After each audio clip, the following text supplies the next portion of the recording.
Après que ma mère eut jeté ma valise dans les escaliers et m'ait traité de « simple invité », je suis parti.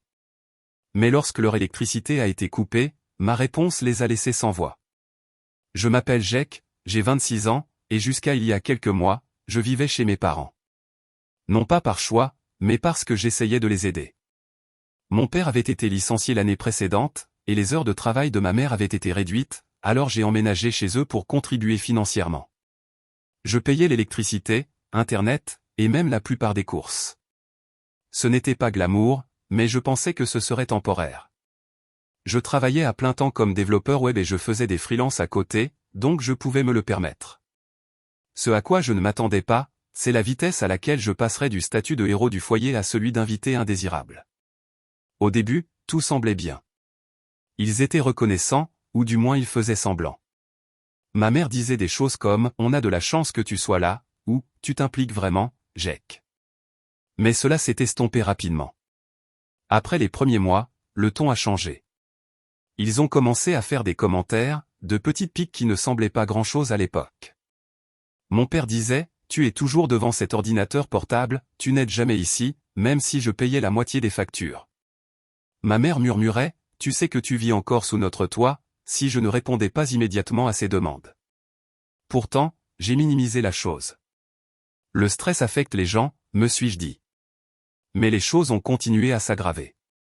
J'achetais des courses avec mon propre argent, soit dit en passant, et j'étiquetais quelques articles que j'aimais garder pour moi. Le lendemain, ils avaient disparu. Aucune explication, juste un haussement d'épaule de ma mère et un « Ne sois pas égoïste, Jake ». Un soir, je suis rentré tard du travail et j'ai trouvé mon père utilisant mon casque anti-bruit coûteux, celui que j'utilise pour les réunions de freelance. Il était simplement posé là. Lorsque je lui ai demandé de bien vouloir me le rendre, il a ricané « Tu agis comme si toute cette maison t'appartenait. » Encore une fois, je n'ai rien dit. Peut-être que c'était mon erreur, je suis resté silencieux trop longtemps. Puis est arrivé le vrai coup dur. C'était un vendredi soir, je m'en souviens, car j'étais déjà mentalement épuisé après une longue semaine de réunion. J'ai franchi la porte, épuisé, et j'ai été accueilli non pas par un « Salut, comment s'est passée ta journée ?» mais par une véritable leçon. Ma mère était debout au bas des escaliers, les bras croisés, les yeux rivés sur moi. « On a besoin de parler », a-t-elle dit. Or, la version de « parler » de ma mère ressemble davantage à un contre-interrogatoire en salle d'audience. Elle a commencé à m'accuser d'être irrespectueux, d'agir comme si je possédais les lieux, de ne pas faire ma part. J'étais stupéfait.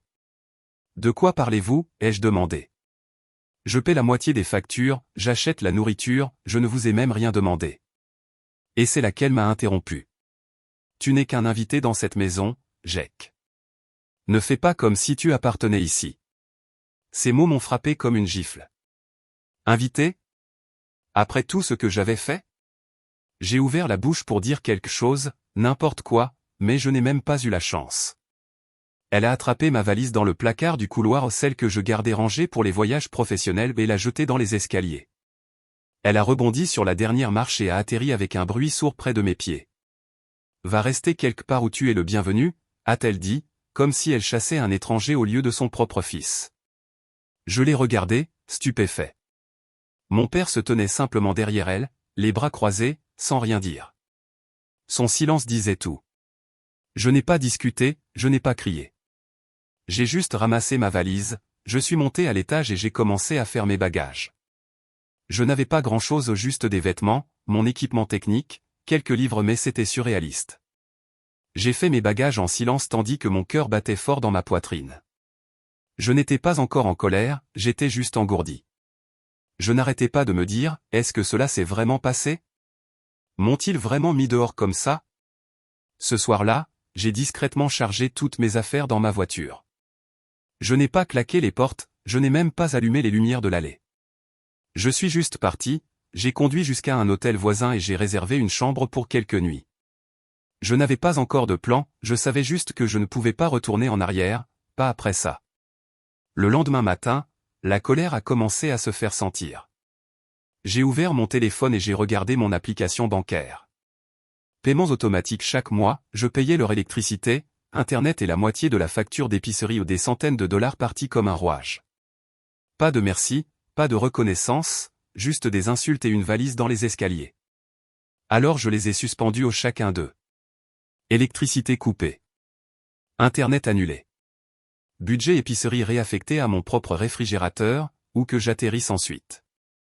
Je ne leur ai rien dit, je n'avais pas besoin de le faire. Ils le découvriraient assez tôt. Pendant un certain temps, il y a eu un silence radio.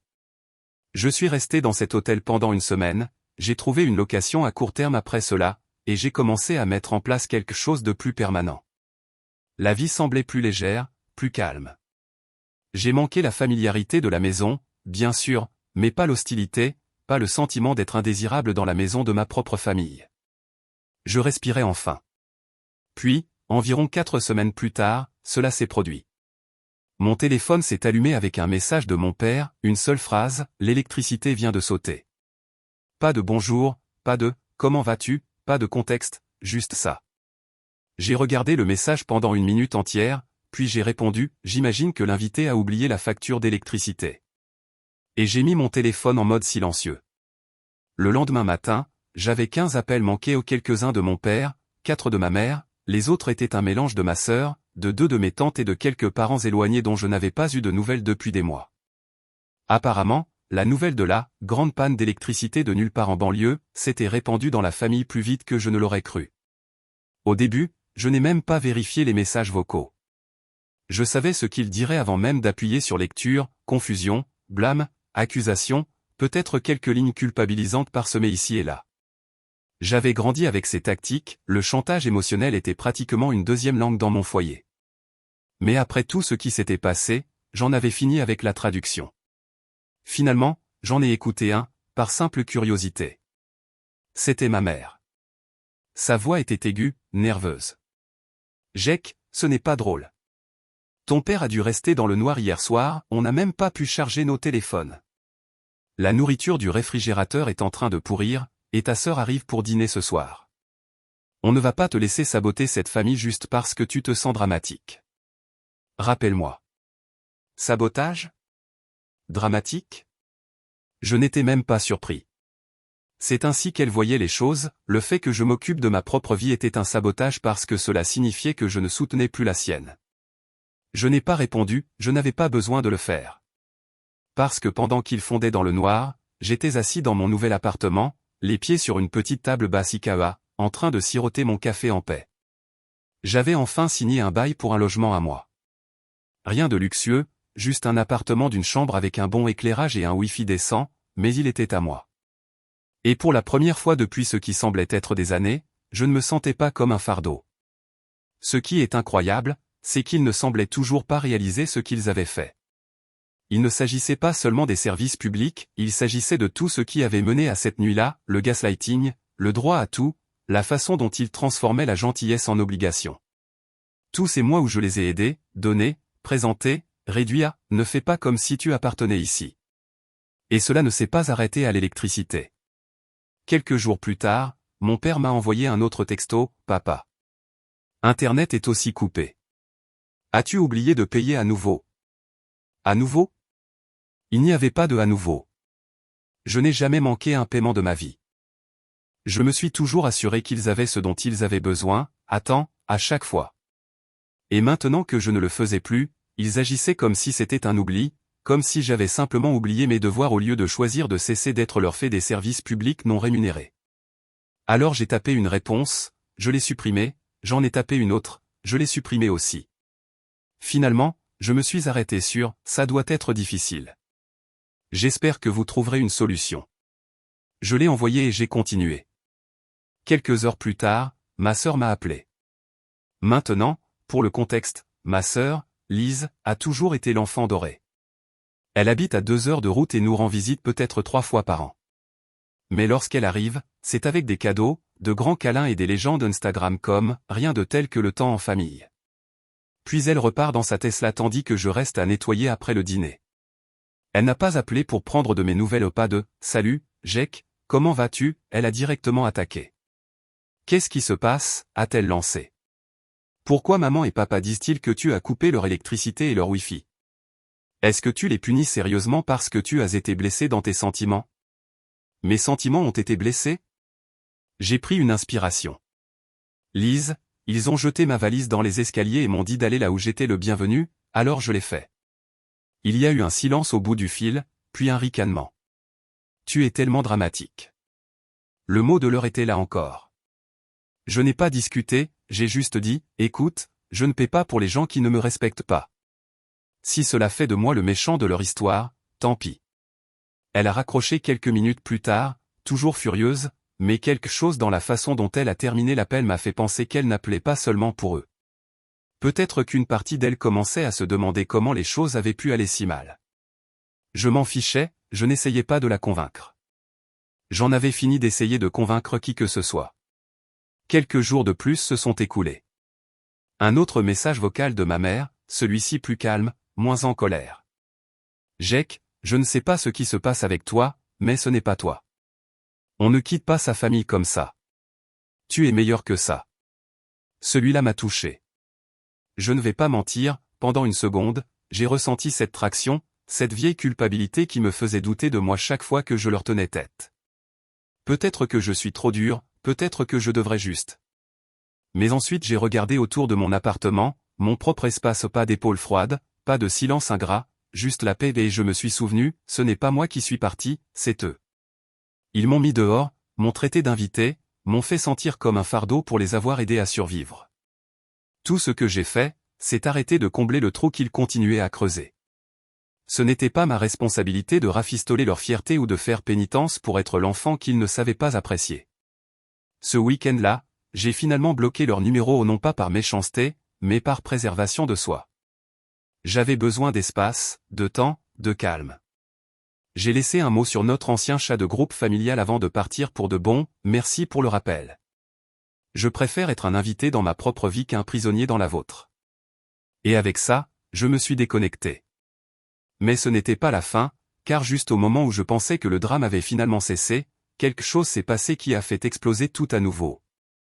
J'étais à mi-chemin de la préparation des repas pour la semaine, les écouteurs en place, la playlist en marche, en train de couper des légumes dans ma petite cuisine satisfaisante, lorsque mon téléphone a vibré. C'était un courriel. Objet, avis urgent de compte défaillant. C'était de la compagnie d'énergie. Au début, j'ai pensé qu'ils avaient peut-être fait une erreur et envoyé le courriel à la mauvaise personne, mais lorsque je l'ai ouvert, j'ai vu qu'il était bien adressé à moi. Le problème, c'est qu'il ne provenait pas de mon adresse actuelle, il provenait de l'adresse de mes parents. Je me suis figé. Il y avait une petite ligne au milieu du message qui expliquait tout, votre nom est actuellement indiqué comme titulaire principal du service. J'avais annulé le paiement automatique, j'avais retiré la carte, mais je n'avais jamais changé le nom du compte. Cela signifiait que les factures impayées, qui accumulaient désormais des pénalités, étaient toujours techniquement à mon nom. Et s'il continuait à être défaillant, la dette reviendrait à moi, sur mon crédit. J'ai eu le cœur qui s'est écroulé. Je n'y avais pas pensé. J'aurais dû transférer le compte entièrement avant de me retirer. Erreur de débutant. J'ai ouvert le portail de la société et j'ai essayé de mettre à jour le nom, mais je n'ai pas pu au passant la signature des résidents actuels, mes parents, bien sûr. J'ai immédiatement appelé le service clientèle, et après avoir attendu en ligne pendant ce qui m'a semblé des heures, une femme très gentille m'a expliqué que, à moins que les résidents ne soumettent un formulaire de changement de responsabilité, je resterai le titulaire officiel du compte. Ils pouvaient continuer à accumuler des factures impayées à mon nom s'ils le voulaient, et légalement, la société continuerait à venir me réclamer.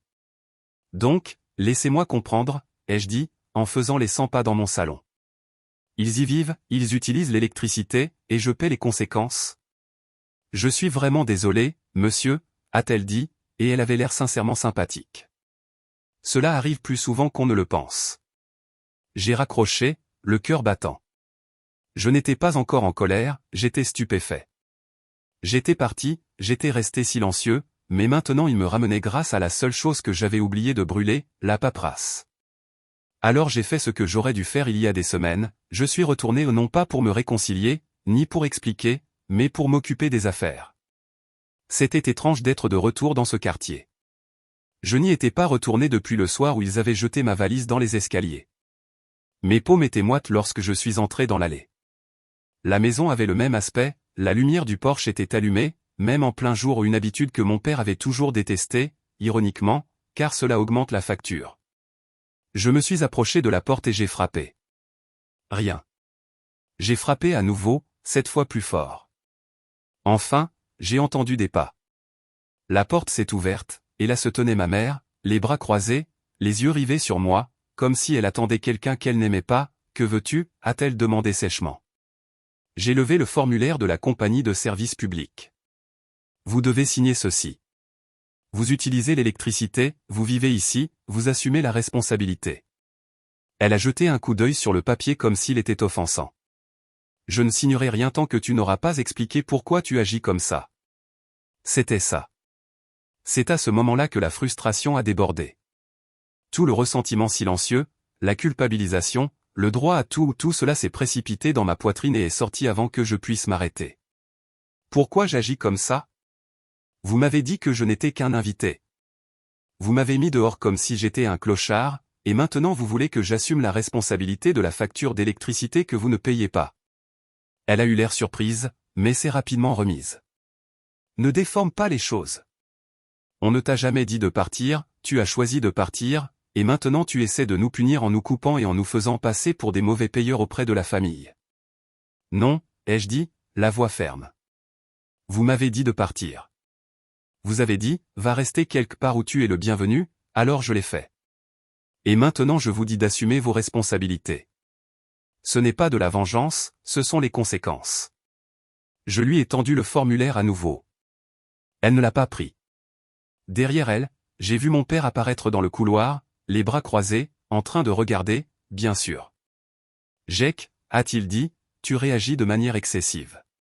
Tu n'avais pas besoin de tout couper et de rendre les choses plus difficiles qu'elles ne devaient l'être. J'ai ri un rire amer et court. Je n'ai pas rendu les choses difficiles, je les ai rendues justes. Vous voulez utiliser les lumières, le réfrigérateur, le Wi-Fi? Vous les payez. C'est comme ça que fonctionne l'âge adulte, c'est comme ça que fonctionne le respect. Ma mère a soufflé.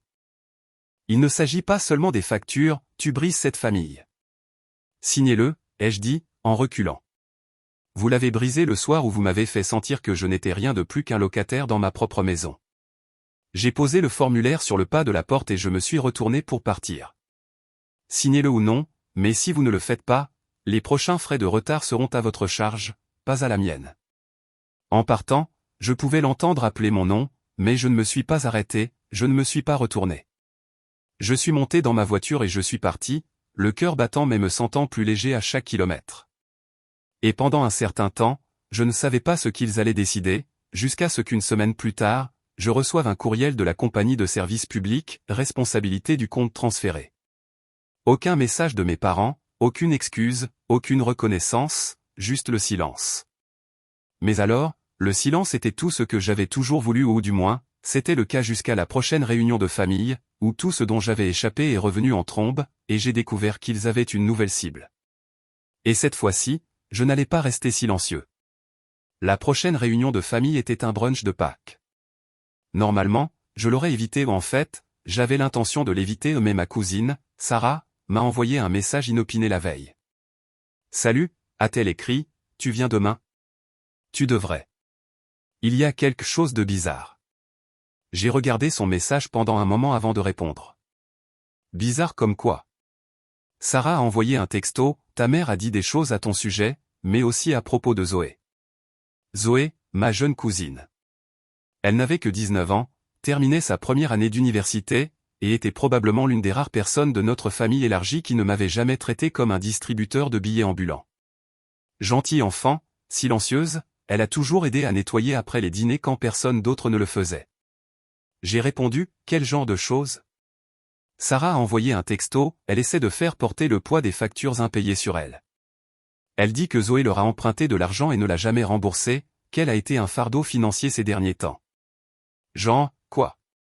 J'ai senti mon estomac se nouer. Cela avait du sens, de la manière la plus perverse possible. Ils avaient besoin d'un nouveau bouc émissaire, quelqu'un de plus jeune, quelqu'un de moins susceptible de résister et Zoé était vulnérable. Elle avait fait du couchsurfing pendant ses vacances de printemps parce que ses dortoirs étaient fermés, et elle ne voulait pas rentrer chez elle. Je n'ai pas répondu tout de suite, je me suis contenté de regarder l'écran, en train de bouillir. Il n'avait rien appris, rien de ce qui s'était passé entre nous, rien des conséquences, rien du silence que je leur avais accordé. Ils ne voulaient pas de réflexion, ils voulaient une autre cible. Alors je suis allé non pas par obligation, ni par sentiment, je suis allé parce que quelqu'un devait le faire. La réunion avait lieu chez ma tante et mon oncle cette année, un grand brunch dans le jardin, des tables en plastique blanc avec des nappes pastel, des plateaux de fruits de Costco, des chaises pliantes, l'ambiance classique des réunions de famille. Tout semblait normal, mais au moment où je suis sorti de ma voiture et que je suis entré dans le jardin, les conversations se sont un peu calmées. Les têtes se sont tournées, les yeux ont suivi.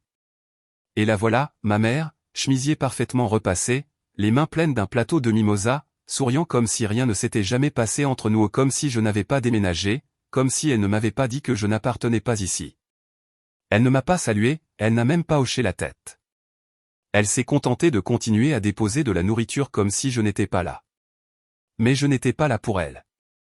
J'ai aperçu Zoé assise seule à une table près de l'arrière, en train de faire défiler son téléphone, les écouteurs dans les oreilles. Elle a levé les yeux quand elle m'a vu, les yeux s'écarquillant légèrement, puis elle a souri, un petit sourire, mais réel. « Salut », ai-je dit, en m'asseyant à côté d'elle. « Tu vas bien ?» Elle a hésité, puis a haussé les épaules. « Oui, enfin.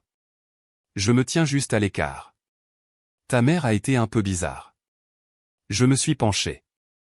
Sarah me l'a dit. Son visage s'est crispé. Ils ont dit à tante Dana que je leur prenais de l'argent, que je leur devais quelques centaines d'euros, mais je ne les ai même pas vus depuis des mois. Tu ne leur dois rien, ai-je dit fermement. Elle a hoché la tête, mais sa mâchoire s'est tendue. Je sais, mais personne ne dit rien quand il commence à parler. Les gens hochent juste la tête, même oncle Gary, et il sait mieux. Je me suis assis en arrière, en observant la cour. Mon père était au barbecue, ma sœur prenait des selfies avec les enfants, ma mère versait du jus dans des gobelets en papier comme une monarque de banlieue, et tout le monde faisait semblant de ne pas remarquer l'attention. C'est à ce moment-là que j'ai pris ma décision. Je me suis levé. Viens, ai-je dit à Zoé. Tu ne vas pas rester caché ici pendant qu'il te critique auprès du reste de la famille. Jake, crois-moi. Je me suis dirigé directement vers la table principale, juste là où ma mère posait une pièce maîtresse. Elle a levé les yeux juste à temps pour me voir prendre le couteau à gâteau et le taper contre une assiette, clin, clin, clin. Quelques têtes se sont tournées. Salut, ai-je dit, en élevant la voix, désolé d'interrompre. Je voulais juste dire quelques mots. On pouvait entendre le soupir collectif traverser les parents. J'ai vu ma mère se figer en plein pas, je sais qu'on ne fait pas normalement de discours au brunch de Pâques, ai-je dit, la voix calme et claire, mais comme on est tous là, je me suis dit que c'était le bon moment pour éclaircir les choses. Je me suis tourné vers eux. Il y a quelques mois, j'ai quitté la maison de mes parents non pas parce que j'ai trouvé un travail hors de la ville, non pas parce que je suis tombé amoureux ou que j'ai trouvé un appartement de rêve. Je suis parti parce que ma mère m'a dit que je n'étais qu'un invité dans cette maison. Elle a jeté ma valise dans les escaliers et m'a dit d'aller rester quelque part où j'étais le bienvenu, alors je l'ai fait tranquillement, respectueusement. Maintenant, le silence était réel, palpable, mais apparemment, cela ne suffisait pas, car au lieu de reconnaître ce qui s'était passé, mes parents ont décidé de commencer à dire aux gens que je les avais abandonnés, que je les avais coupés, que je les punissais. Le visage de ma mère était rouge maintenant. Jake, ce n'est pas. Non, maman, ai-je dit, la voix tranchante. Tu n'as plus le contrôle du récit. Je me suis légèrement tourné et j'ai fait signe à Zoé de venir. Elle a hésité, puis s'est levée et m'a rejoint. J'ai posé une main sur son épaule. Et maintenant, ils font la même chose à Zoé en répandant des rumeurs selon lesquelles elle leur doit de l'argent, qu'elle les utilise, quel est le problème? J'ai regardé autour de la cour. Je me fiche de ce que vous pensez de moi. Peut-être que vous pensez que je suis dramatique, peut-être que vous pensez que j'ai réagi de manière excessive. Bien. Mais Zoé ne mérite pas ça. Elle n'a rien fait de mal. Et si vous êtes le genre de personne qui entend ces histoires et qui hoche simplement la tête sans demander l'autre version, alors peut-être que vous faites aussi partie du problème. Personne n'a parlé pendant 10 secondes. La cour était une photographie figée. Puis, lentement, un de mes oncles a murmuré, « Je ne savais pas que c'était comme ça. » Une autre tante a dit, « Elle m'a dit que tu avais déménagé à cause d'une offre d'emploi. » Ma mère avait l'air furieuse, sa mâchoire était si serrée que j'ai pensé que ses dents allaient craquer. Jake, ce n'est pas le moment ni l'endroit. C'est drôle, ai-je dit, en ramassant mon assiette, parce que quand vous m'avez mis dehors, ce n'était pas non plus le moment ni l'endroit. Je me suis dirigé vers le buffet, j'ai pris une part de quiche et je me suis tranquillement rassise à côté de Zoé, comme si de rien n'était. Le reste du brunch a été calme. Mes parents sont partis tôt, ma sœur n'a pas dit au revoir. Mais Zoé a souri pas seulement poliment, elle a vraiment souri comme quelqu'un qui a enfin vu l'équilibre commencer à changer. Quelques semaines plus tard, elle m'a envoyé un texto pour me dire qu'elle avait trouvé un emploi dans une librairie locale et qu'elle avait trouvé une sous-location pas chère avec une colocataire. Elle m'a remercié de l'avoir soutenue. Je lui ai dit, toujours. Quant à mes parents, nous n'avons plus parlé depuis. J'ai entendu dire par le biais de la rumeur qu'ils avaient enfin dû commencer à budgétiser correctement, ils ont même accepté des emplois à temps partiel. Ils ont cessé d'être les victimes lorsqu'ils ont réalisé que plus personne n'y croyait. Et moi? Je vis ma vie non pas comme un invité, ni comme un fardeau, mais comme quelqu'un qui a finalement décidé d'arrêter de demander de l'espace et de commencer à s'en approprier.